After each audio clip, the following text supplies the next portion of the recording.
Welcome to the city that never sleeps, where the lights are always bright and the energy is always high.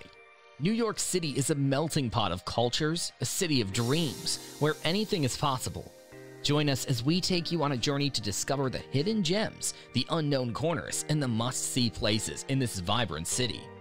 From the grandeur of the Empire State Building to the peacefulness of Central Park, from the world-renowned Metropolitan Museum of Art to the iconic Statue of Liberty, New York City is a feast for the senses, a city that will leave you breathless. We'll take you on a journey through the winding streets and alleys, the grand boulevards and the intimate squares, the historical landmarks and the modern architecture to reveal the secrets and stories of New York City. A city that will amaze you with its diversity, its culture, and its people. So whether you're a first-time visitor or a seasoned traveler, these are the top 10 best places you must see in New York City. Join us as we discover the best of the best. Before starting the video, be sure to smash the like button and subscribe to never miss out on any of our videos. Number 10. Guggenheim Museum. The Guggenheim Museum, a work of art, is nearby on the Upper East Side. Tours can examine Frank Lloyd Wright's buildings. The museum's permanent collection includes Picasso, Gauguin, and Kandinsky's Impressionist, Post-Impressionist, modern, and contemporary art.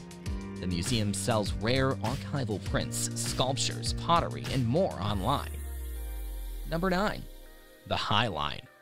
One of New York's most surprising sights is tucked away on the west side of Manhattan. It goes back and forth along 10th Avenue and soars 30 feet above the ground. Here you are on the High Line. The park opened in 2016, so it's still not on most tourists' travel plans. As you walk up and down the paths, you'll see different types of plants and the original tracks coming into and out of view. Number 8. American Museum of Natural History. The Upper West Side of Manhattan is home to one of the world's largest museums. If you want to see examples of biodiversity and space depicted in dioramas, installations, models, and movies, the American Museum of Natural History is the place to go in New York. Visit the Rose Center for Earth and Space, as well as the Halls of Earth and Planetary Sciences, Halls of Fossils, Halls of Mammals, and Halls of Human Origins and Culture. Number 7. Little Italy and Chinatown. One of the best things about New York is how many different kinds of people live there. You can see this when you go to Little Italy in Chinatown. What's the best? These two neighborhoods are right next to each other, but very different. That's one of the best things about New York. You can enjoy two equally interesting but very different neighborhoods just a few blocks apart. Many people go to both of these places on the same trip. We do this for our tour of the neighborhood, and we also include Soho. Since they are so close together, you can try both in less than an hour. If you want to eat lunch or dinner here, you can stay much longer. Little Italy has a lot of places to get pasta, pizza, and pastries, and it also has a few big events every year that bring the area to life. Coming from Mulberry Street, which has Italian food, you will cross Canal Street, the center of Chinatown. Chinatown is like a separate city inside of a city. You can find everything here: Chinese food, shopping, medicine, and decorations. Number 6. Top of the Rock. Visiting the observatory at the top of the Rock, located in Rockefeller Center, is the best option for getting a comprehensive view of the city of New York. It is considered one of the city's most popular tourist destinations. You can stop and view the mezzanine exhibit, the Radiance Wall, and the breezeway along the way. You can also participate in the interactive beam walk that was built in tribute to the iconic photograph of construction workers enjoying their lunch while sitting on a steel beam. Number 5. Central Park. Any visit to New York City is not complete without at least one stroll, bike ride, or carriage ride around Central Park's winding paths. During the colder months, Woolman Rink is open for skating.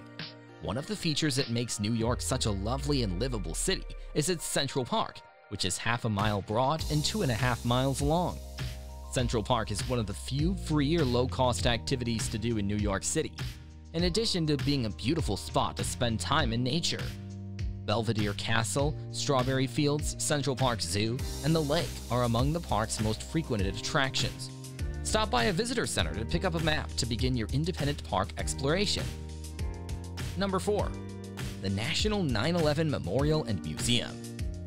One of the things to do in New York is to visit the National 9/11 Memorial and Museum located at the former site of the World Trade Center.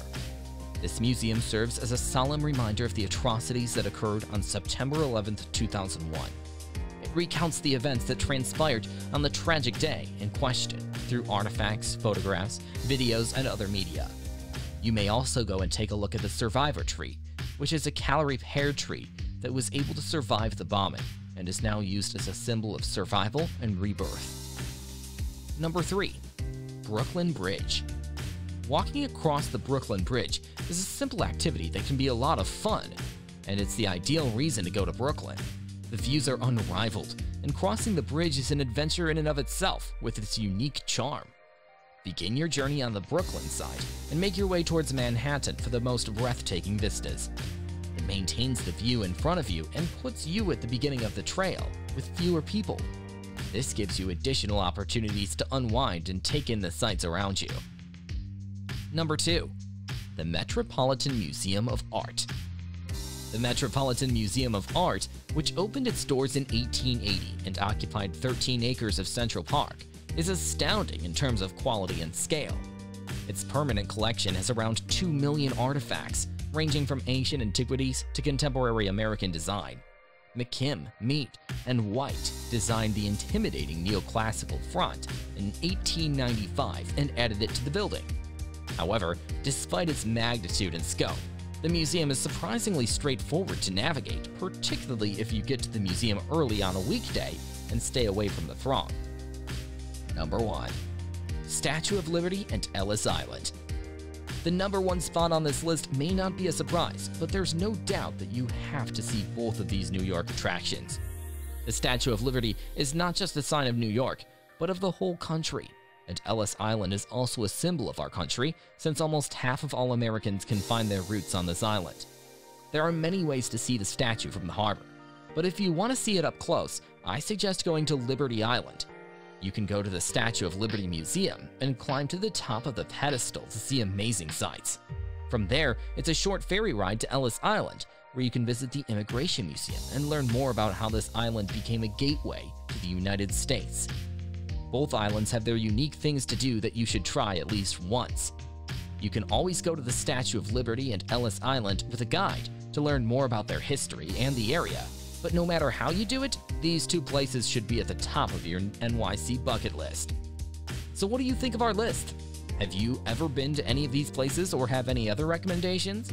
Let us know in the comments below, and don't forget to like and share this video with your friends and fellow travelers. Thanks for watching, and we'll see you again soon for more exciting adventures in the city that never sleeps.